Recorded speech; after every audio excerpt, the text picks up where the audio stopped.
Hello दोस्तों, स्वागत है आपका हमारे चैनल पीकेएस ऑफिशियल में। इसके पिछले क्लासेस में हम सभी साइंस सीरीज का फिजिक्स का 7वां क्लास किए थे। आज हम लोग 8वां क्लास करने जा रहे हैं।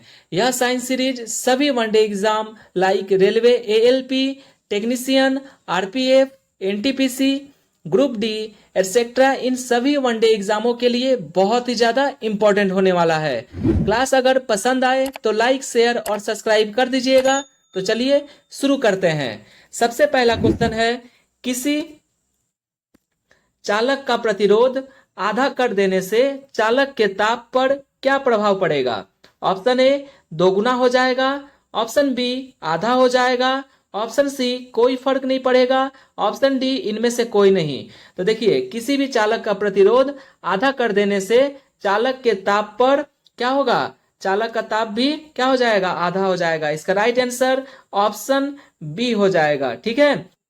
नेक्स्ट क्वेश्चन है, किरचॉफ का धारा नियम डैश संरक्षण पर आधारित है, जबकि किरचॉफ का वोल्टेज नियम डैश संरक्षण पर आधारित है। यहाँ पर दो क्वेश्चन पूछा है, किरचॉफ का धारा नियम किस संरक्षण पर आधारित है और किरचॉफ का वोल्टेज नियम किस संरक्षण पर आधारित है। तो सबसे पहला ऑप्शन है ऑप्शन ए द्रव्यमान और आवेश, ऑप्शन बी ऊर्जा आवेश, ऑप्शन सी आवेश ऊर्जा, ऑप्शन डी आवेश और द्रव्यमान। तो इसका राइट आंसर क्या होगा आप लोग कमेंट कीजिए। देखिए, जो किरचॉफ का जो धारा नियम है यह किसके ऊपर आधारित है? तो यह आवेश संरक्षण पे आधारित है। और किरचॉफ का वोल्टेज जो नियम है यह जो है यह ऊर्जा संरक्षण पर आधारित है। तो इसका राइट आंसर क्या हो जाएगा आप लोग कमेंट कीजिए। तो इसका राइट आंसर हो जाएगा ऑप्शन सी। जो किरचॉफ का धारा नियम है यह आवेश संरक्षण पर आधारित है और किरचॉफ का वोल्टेज जो नियम है यह ऊर्जा संरक्षण पर आधारित हो जाएगा। तो इसका राइट आंसर ऑप्शन सी हो जाएगा। आई होप आप लोग पूरा समझ गए होंगे। चलिए नेक्स्ट क्वेश्चन देखते हैं। नेक्स्ट क्वेश्चन है, प्रतिदीप्ति नलिका तथा नियॉन चिन्ह बल्ब में होता है। ऑप्शन ए ठोस, ऑप्शन बी द्रव, ऑप्शन सी आकार रहित ठोस, ऑप्शन डी प्लाज्मा। तो इसका राइट आंसर क्या होगा आप लोग कमेंट कीजिए। देखिए, प्रतिदीप्ति नलिका का तथा नियॉन चिन्ह बल्ब में प्लाज्मा होता है। तो इसका राइट आंसर ऑप्शन डी हो जाएगा। प्लाज्मा जो है यह प्रतिदीप्ति नलिका तथा नियॉन चिन्ह बल्ब में होता है। वो क्या है? यह प्लाज्मा है। देखिए, प्रतिदीप्ति नलिका में हीलियम गैस होती है और नियॉन चिन्ह बल्ब में होता है। ठीक है, नियॉन चिन्ह जो है बल्ब में नियॉन गैस होती है। आई होप आप लोग समझ गए होंगे। चलिए नेक्स्ट क्वेश्चन देखते हैं। नेक्स्ट क्वेश्चन है, सौर सेल बनाने में प्रयुक्त किया जाने वाला तत्व है। Option A gold, option B titanium, option C silicon, option D Teflon. तो इसका राइट आंसर क्या होगा आप लोग कमेंट कीजिए। देखिए, सौर सेल यानी जो सोलर सेल होता है, ठीक है, इसको बनाने में प्रयुक्त किए जाने वाला जो तत्व है वह हो जाएगा सिलिकॉन। इसका राइट आंसर ऑप्शन सी हो जाएगा। सिलिकॉन जो है यह क्या है? सौर सेल यानी सोलर सिस्टम में यह प्रयुक्त किया जाने वाला क्या है? एलिमेंट है, तत्व है सिलिकॉन। ठीक है। देखिए, फोटोवोल्टिक और सौर पतली सिलिकॉन डिस्क है जो सूर्य के प्रकाश को बिजली में परिवर्तित करती है। तो सौर सेल में यह सिलिकॉन डिस्क का क्या काम है? तो फोटोवोल्टिक सौर पतली सिलिकॉन का जो डिस्क है जो सूर्य के प्रकाश को बिजली में परिवर्तित कर देती है। ठीक है। और सिलिकॉन एक अर्धचालक प्रकृति की धातु है। सिलिकॉन क्या है? तो सिलिकॉन हो जाएगा अर्धचालक। ठीक है, अर्धचालक यानी सेमी कंडक्टर जिसे कहते हैं। ये आप लोग याद रखिएगा, सिलिकॉन क्या है? अर्धचालक। आई होप आप लोग पूरा समझ गए होंगे। चलिए नेक्स्ट क्वेश्चन देखते हैं। नेक्स्ट क्वेश्चन है, यदि किसी स्प्रिंग के धारा प्रवाहित कराई जाती है तो स्प्रिंग डैश होगी। यदि किसी स्प्रिंग से धारा को प्रवाहित कराई जाती है तो स्प्रिंग डैश होगी। ऑप्शन ए प्रसारित होगी, ऑप्शन बी संकुचित होगी, ऑप्शन सी यथास्थिति में रहेगी, ऑप्शन डी पहले प्रसारित होगी और फिर संकुचित होगी। तो इसका राइट आंसर क्या होगा आप लोग कमेंट कीजिए। देखिए, यदि किसी स्प्रिंग से धारा यानी करंट को प्रवाहित कराई जाती है तो स्प्रिंग क्या होगा? तो संकुचित हो जाएगा। तो इसका राइट आंसर ऑप्शन बी हो जाएगा। धारा प्रवाह करने पर स्प्रिंग क्या होगा? संकुचित हो जाएगा यानी छोटा हो जाएगा। ठीक है। जब किसी स्प्रिंग से धारा प्रवाहित की जाती है तो स्प्रिंग के सभी फेरों में धारा समान दिशा में बहने के कारण स्प्रिंग क्या हो जाता है, संकुचित हो जाता है। और स्प्रिंग संकुचित होने से स्प्रिंग की लंबाई क्या होगी, घट जाएगी। तो इस विधि का उपयोग भार को उठाने के लिए किया जाता है। बड़े बड़े इंडस्ट्री में किसी भी भार को उठाने के लिए ये स्प्रिंग का उपयोग किया जाता है। ये स्प्रिंग में धारा प्रवाहित करने से क्या होगा, इनकी लंबाई घट जाएगी, जिसके कारण वेट को आसानी से उठाया जा सकता है। तो आई होप आप लोग पूरा समझ गए होंगे कि स्प्रिंग से धारा प्रवाहित कराई जाती है तो स्प्रिंग क्या होगी, संकुचित हो जाएगी, जिससे उसकी लंबाई छोटी हो जाएगी, घट जाएगी। आई होप आप लोग पूरा समझ गए होंगे। नेक्स्ट क्वेश्चन है, एक प्रकाश की किरण वायु से होकर एक द्रव्य से गुजरती है तो 15 डिग्री से विचलित हो जाती है। अगर आपतन कोण का मान 60 डिग्री है तो उसे द्रव्य का अपवर्तनांक क्या होगा। तो चलिए इसको बनाकर देखते हैं। मान लीजिए यहां पर यह क्या है, एक माध्यम बना दिए, ऊपर वाला है एयर और नीचे वाला है वाटर, मान लीजिए लिक्विड का। मान लीजिए यहां से एक आपतित किरण आ रही है, ऐसे निकलना चाहिए था आपतित किरण को, ऐसे आपतित किरण है ये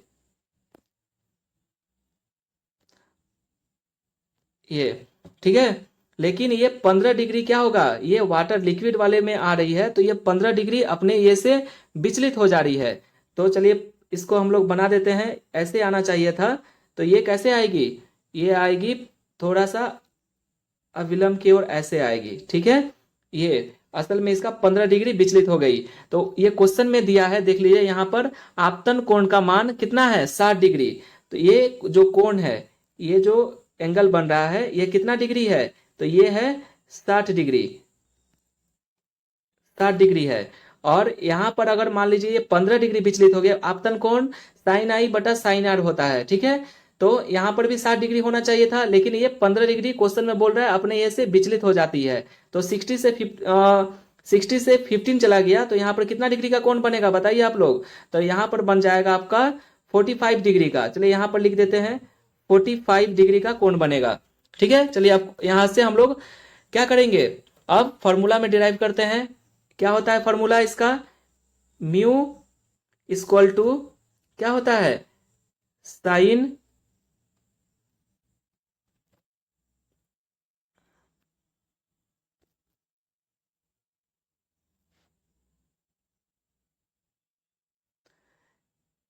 साइन आई बटे साइन आर, ठीक है। ये इसका फॉर्मूला होता है। तो साइन आई बटा साइन आर का फॉर्मूला क्या है, साइन 60 डिग्री और ये है साइन आर 45 डिग्री, ठीक है। तो साइन 60 का मान कितना होता है, तो साइन 60 का मान होता है √3 बाई 2 बटे साइन 45 का मान कितना होता है 1 बटे √2। तो इसको हम लोग डेराइव करेंगे तो क्या निकलेगा, इसको डेराइव करेंगे तो आ जाएगा √3/2। तो ये इसका आंसर हो जाएगा। तो ऑप्शन को कितना नंबर इसमें देखिए मैच कर रहा है, √3/2। तो ऑप्शन बी इसका राइट आंसर हो जाएगा। ऑप्शन बी जो है ये इसका राइट आंसर हो जाएगा, ठीक है। तो ऐसे आप लोग डिराइव कर सकते हैं। ये जो है इसका फॉर्मूला आप लोग याद रखिएगा, साइन आई बटे साइन आर, ये इसका फॉर्मूला है, ठीक है। म्यू इक्वल टू यानी अपवर्तनांक कितना होता है, साइन आई बटे साइन आर, ठीक है। चलिए नेक्स्ट क्वेश्चन देखते हैं। प्राथमिक यानी प्राइमरी कलर रंग है। ऑप्शन ए प्रकृति में पाए जाने वाले रंग, ऑप्शन बी वे रंग जो अन्य रंगों के मिश्रण से उत्पन्न नहीं किया जा सकते हैं, ऑप्शन सी इंद्रधनुष के रंग, ऑप्शन डी श्वेत प्रकाश के स्पेक्ट्रम के रंग। तो इसका राइट आंसर क्या होगा आप लोग कमेंट कीजिए। देखिए प्राथमिक रंग जो है वे रंग है जो अन्य रंगों के मिश्रण से उत्पन्न नहीं किए जा सकते हैं। तो इसका राइट आंसर क्या होगा, इसका राइट आंसर ऑप्शन बी हो जाएगा, ठीक है। ये ऑप्शन बी इसका राइट आंसर हो जाएगा। देखिए प्राथमिक रंग 3 होते हैं, जैसे लाल हरा नीला, उसी को हम लोग शॉर्ट फॉर्म में क्या कहते हैं, आर यानी रेड, जी यानी ग्रीन और बी यानी ब्लू यानी नीला, ठीक है। रेड ग्रीन ब्लू ये है क्या, ये है प्राथमिक अपना रंग। इन्हीं तीनों रंगों से मिलाने से क्या होता है, द्वितीय रंग माने अन्य रंग प्राप्त होते हैं, ठीक है। और सभी रंगों को आपस में मिलाने पर क्या होता है, व्हाइट लाइट का प्राप्ति होती है, व्हाइट कलर का प्राप्ति होती है। ठीक है, चलिए नेक्स्ट क्वेश्चन देखते हैं। नेक्स्ट क्वेश्चन है, जब एक समान आवेशित गोले के भीतर प्रवेश करते हैं तो विद्युत विभव क्या होगा? ऑप्शन ए बढ़ता है, ऑप्शन बी घटता है, ऑप्शन सी उतना ही रहता है जितना सतह पर, ऑप्शन डी हर बिंदु पर शून्य रहता है। तो देखिए, जब एक समान आवेशित, एक समान यहाँ पर माने इक्वल आवेशित गोले के अंदर, ठीक है, भीतर प्रवेश करते हैं तो विद्युत विभव यानी वोल्ट उतना ही रहता है जितना सतह पर। तो इसका राइट आंसर हो जाएगा ऑप्शन सी हो जाएगा। ठीक है, एक समान बोला है, आवेशित गोले के भीतर अगर प्रवेश करता है तो उतना ही रहता है जितना अपने सतह पर। ठीक है, चलिए नेक्स्ट क्वेश्चन देखते हैं। एक साबुन के बुलबुले को ऋण आवेश यानी माइनस निगेटिव आवेश दिया जाए तो इसकी त्रिज्या क्या होगी? घटेगी, बढ़ेगी, अपरिवर्तित रहेगी? सूचना और अपर्याप्त है। ठीक है, तो इसका राइट आंसर क्या होगा? आप लोग जल्दी से कमेंट कीजिए। देखिए, एक साबुन के बुलबुले को अगर निगेटिव आवेश दिया जाए यानी ऋण आवेश दिया जाए तो इसकी त्रिज्या क्या होगी? इसकी त्रिज्या बढ़ेगी। इसका राइट आंसर ऑप्शन बी होगा। देखिए, किसी साबुन के बुलबुले को धनात्मक या ऋणात्मक आवेश देने पर समीपवर्ती परतों के बीच प्रतिकर्षण बल कार्य करता है जिससे बूंद के आकार में वृद्धि होती है। ठीक है, तो और समान आवेश के बीच प्रतिकर्षण तथा विपरीत आवेशों के बीच आकर्षण बल कार्य करता है, ये आप लोग याद रखिएगा। तो एक साबुन के बुलबुले के ऋण आवेश दिया जाए या धन आवेश दिया जाए तो इसकी त्रिज्या क्या होगी? तो हमेशा बढ़ेगी। ये आप लोग याद रखिएगा, बहुत ही इंपॉर्टेंट क्वेश्चन है ये। ठीक है, चलिए नेक्स्ट क्वेश्चन देखते हैं और ये आखिरी क्वेश्चन है। 0.10 कूलम्ब आवेश को 15 वोल्ट विभव वाले बिंदु बी से 135 वोल्ट विभव वाले बिंदु ए तक ले जाने में कितना कार्य करना पड़ेगा? Option A 14 joule, option B 15 joule, option C 12 joule, option D 16 joule. तो इसका राइट आंसर क्या होगा? आप लोग कमेंट कीजिए। चलिए देखिए, इसको बनाना है। ये क्या है? न्यूमेरिकल्स है, न्यूमेरिकल बहुत आते हैं। ठीक है, तो इसको ध्यान दीजिए। देखिए, पहले हम लोग इसको बनाते हैं कि अगर 0.1 सी आवेश को 15 वोल्ट विभव वाले बिंदु बी से यानी ए से लेकर बी तक जा रहा है तो इसको हम लोग कैसे बनाएंगे? मान लीजिए एक ये पॉइंट है, यहां से हम लोग एक ऐसे खींच दिए तो ये है V1 और ये है V2। ठीक है, और यहां पर है V1 में 15 वोल्ट और ये V2 में कितना है? 135 वोल्ट। ठीक है, तो विभवांतर का क्या फॉर्मूला होता है? तो विभवांतर का फॉर्मूला होता है कि V2 माइनस V1। तो हम लोग इसको कैसे ड्राइव करेंगे? देखिए, कितना है यहाँ पर? V2 कितना है? 135 माइनस 15, तो कितना आएगा यहाँ पर? तो यहाँ पर आ जाएगा आपका 120 वोल्ट। ठीक है, ये हमारा क्या आ गया? विभवांतर आ गया। और विद्युत कार्य या ऊर्जा, इसका जो फॉर्मूला होगा क्या? देखिए, हम लोग को क्या निकालना है? तो ये कार्य कितना करना पड़ेगा ये निकालना है। तो इसको हम लोग कैसे निकालेंगे? तो देखिए, यहां पर हो गया E इक्वल टू, यानी E का मतलब क्या है? तो विद्युत कार्य या ऊर्जा, energy equal to Q into क्या होगा? dV यानी विभवांतर।